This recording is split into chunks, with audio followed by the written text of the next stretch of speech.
What's a good word, everyone? It's your boy DKB here. I just want to say thanks for all the support. The channel's been steadily growing, and the number you see below, you can drop a text, shoot a voicemail, any ideas, topics, collabs, etc. you guys want to see. I'll include them in future videos and live streams, and I'll catch you again. Be easy. What's the good word, Jets fans? It's your boy DKB here, and today we're diving into our 5th round draft pick in Miami linebacker Francisco Kiko Mauigoa. And there's a lot of people, I feel like, for the day 3 as a whole, anyone not named Malachi Moore, people don't generally feel good about, right? And you can make the case that that's generally going to be the perception with most day 3 guys, right? Unless you're just getting somebody that is inexplicably falling for some reason and they were supposed to be a, day 1, early day 2 projection. A lot of these guys are going to be names that you're unfamiliar with, 1. And 2, there's going to be enough red flags here to where you're assuming these guys are either going to just be role players or special teams contributors or something along those lines, right? Maybe even, year 2 cut candidates that really just hang out on the practice squad. But nonetheless, I think all of these players fit some kind of capacity. When you talk about from a roster building standpoint, it just makes sense for why we may have targeted to add them to the roster and what the intention with Aaron Glenn and Darren Muji were, as we've seen from the offseason documentary that dropped. So I'll be leaving thoughts on that as well. But he's coming in at 6'2", 233 pounds. So this is as close in the modern NFL era as you get to kind of a throwback linebacker build. And I do think he offers some decent enough upside relative to the athleticism that he produces, right? And I think from a RAS score perspective, for example, he scored like a 9.17 or something along those lines. But we'll talk about that a little bit more here shortly. He was a former 3-star recruit. He actually played quarterback in high school, and I think this feeds into the above average IQ that you see on display with him when it comes to being able to diagnose things from a run game standpoint. But realistically, he's filled up the stat sheet quite a bit for himself. I mean, tackles for loss, led the team in sacks at one point, and we'll dive into all of this.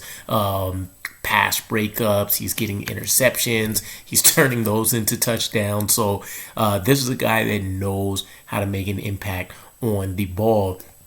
And he's a 39-game starter, so he's going to be well experienced as well for what he may or may not be asked to do right out of the gate.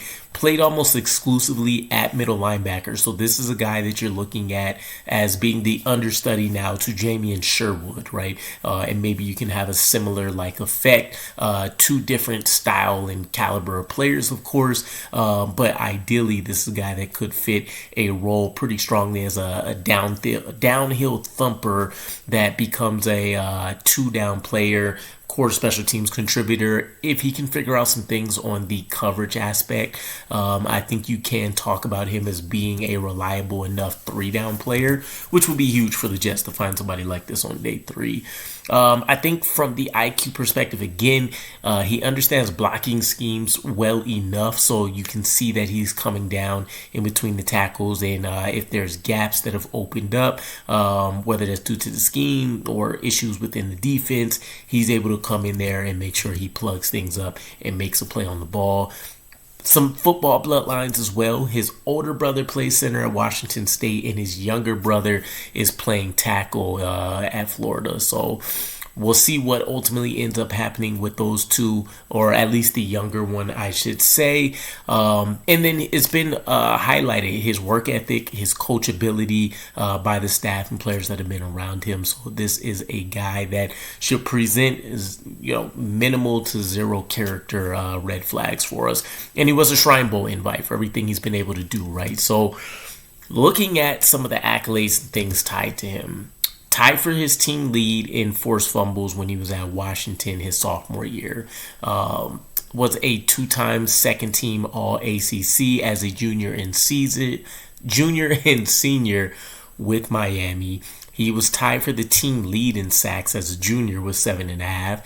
He led the team in tackles as a senior. He also tied for the lead in tackles for loss, and he was a team captain his senior year as well. So this is a guy that not only continued to develop, continued to get better, but he was making sure that This is one of those players, you can hear it in the interviews as well. It seems like he'd rather be more quiet than necessarily vocal, and maybe some of that is translation issues. Some of it may just be personality trait, right? But this is a guy that's going to want to speak based on the actions that he's putting out there on the field, so I'm all for it.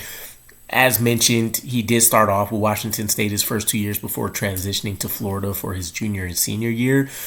One of the issues that we'll talk about when it comes to tackling and stuff may have been a result, at least in 2024, due to a torn shoulder labrum at the end of 2023 that he got surgery for, and still ended up being able to play all the games in 2024. So you're talking about toughness, recovery ability, and not really making excuses for play with him. But I think a lot of people, when they look at the film and kind of dive into him, it feels like somebody that can definitely outplay his draft spot, but it's really going to be dependent upon this coaching staff having a strong plan for him. So from what he can do really, really well, I think there's a few things that you look at specifically. Otherwise, you can highlight a bunch of small things, but he's capable of getting into those open gaps that we talked about. So A, B gaps, he's going to shoot to those spots. He's going to be able to make sure that he can cut off the running back, and he's going to force things to the outside. But primarily, he's going to look to make the most plays in situations where he's coming in unblocked. He rarely drifts into blockers as well, which is something that's always appreciated, especially in that second level of defense if you don't have guys bringing the matchup to you. And that's generally as a result of him being patient and making sure that he stays disciplined with his eyes. He's strong enough to gain extension against the O-line as well. So in situations where he does need to make contact with those guys, he can stand some of them upright. And that's kind of where the positive notes in there. But it is something that you can work with if you're a DC and you're figuring out what it is that you need to do to get this guy to be able to make more plays on Sundays. And then he plays the hands when he's in coverage. Also does a pretty good job of being able to jam some guys if he can get their hands on them early on in the route process. But being able to play the hands is always a key skill that you'd like to see from any defender in general. The guys that are capable of being able to make those plays on the ball can do a little bit more, but you want to play through the ball, right? Even if you have bad coverage, if you're able to stay in phase and you can at least make an attempt at a play on the ball, you end up coming away with more good things than not by focusing on the hands. From an opportunity standpoint, I think he is a solid athlete, right? And I think the RAS score, if you just eyeballed it and looked at it, would tell you otherwise. That, and not to say that he's a terrible athlete or anything, but I think there's going to be serious issues when you're asking him to play in space and do a couple of other things that he didn't necessarily have a lot of success at Miami. And I think that does show up on film where he doesn't have a ton of lateral agility. You're not going to ever classify him as a sideline guy. He is going to be that throwback thumper for you. Heavy feet. Doesn't have great change of direction ability, so this feeds a lot into the concerns about him being matched up against tight ends, him being matched up against running backs, his ability to be able to stay in phase with some of these guys, even if the technique and the discipline is on point. Doesn't contain enough explosiveness to make plays off the blocks. So this feeds into that point about him being strong enough to gain extension from the O-line, right?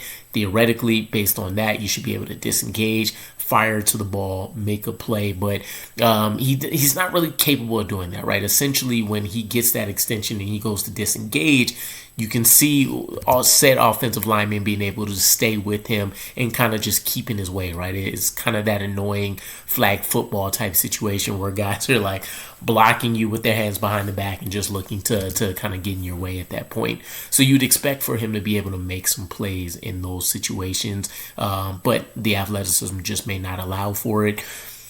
Can be caught in the open field, right? And what I mean by that is he is a guy that if you're game planning for, you're singling him out and you're forcing him to prove you otherwise. Because if he gets matched up against somebody that understands the nuances of route running and can put him in a bit of a blender, or you're just looking to out-athlete him, two very easy ways to cause a ton of disruption in the defense by purely singling him out. So that's something he's going to severely have to find a way, significantly have to find a way to be able to deal with and overcome. That means he's going to be a man coverage nightmare for you. I think you can have a little bit more leeway with him in zone just because the IQ is going to be there and you can teach him some tricks of the trade and how to get away with what he can do really, really well. And he's going to, again, some of the tackling issues, right? I think there's some lunging stuff that you saw in 2024, and a lot of that could just be that he did rush himself back from the torn labrum, and maybe he didn't have a ton of confidence in the shoulder, or maybe he was trying to find a way to put when you injure, one side of your body and you start to overcompensate for the other, maybe that was a similar type situation for him. And then when it comes to run responsibilities outside of the tackles, again, when you start getting into that open space, I don't think the discipline and or athleticism is always there to allow him to make the plays on the ball, whether he should be capable of doing that because he is in proper position or he isn't. And, generally a guy with a little bit more giddy up to him or a little bit more agility would be able to make some of that stuff happen. But I think he still has pretty good comps. I think the upside is still good enough based on his IQ and based on the fact that he's not a terrible athlete. He can do all of the things. It's just going to be dependent upon how well he can actually get those things done, right? So we've seen less athletic guys make the most of their situations. I think Cisco, or at least in this case Kiko, could be that type of player. Some of the comps that I did see out there for him: Balin Spector, Dallas Gant, Elandon Roberts as some of the ones that come to mind out there for him. So we'll ultimately see, right? We do know a couple of things. Aaron Glenn won't be hesitant for the guys that do make the roster to go out there and play. Let them get the experience, see if they're learning from that real-time experience and take it from there. But let me know what you guys think about Kiko here, and I'll catch you guys again. Peace.